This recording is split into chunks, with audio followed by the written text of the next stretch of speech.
OPEC plus के 7 रुकन ममालिक ने सितंबर 2026 से तेल की पैदावार में 1,88,000 बैरल यौमिया इजाफा करने पर इत्तफाक कर लिया। ये फैसला वर्चुअल इजलास में किया गया, जिसमें सऊदी अरब, रूस, इराक, कुवैत, काज़ाकिस्तान, अलजायर और ओमान ने शिरकत की। ये मुसलसल छठा महीना है कि ओपेक प्लस ने तेल की पैदावार बढ़ाने का फैसला किया है।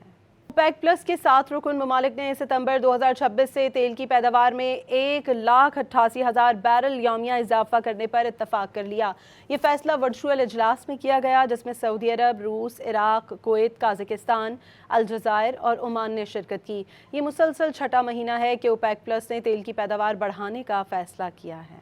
ओपेक प्लस के 7 रुकन ममालिक ने सितंबर 2026 से तेल की पैदावार में 1,88,000 बैरल यौमिया इजाफा करने पर इत्तफाक कर लिया। ये फैसला वर्चुअल इजलास में किया गया, जिसमें सऊदी अरब, रूस, इराक, कुवैत, काज़ाकिस्तान, अलजायर और ओमान ने शिरकत की। ये मुसलसल छठा महीना है कि ओपेक प्लस ने तेल की पैदावार बढ़ाने का फैसला किया है।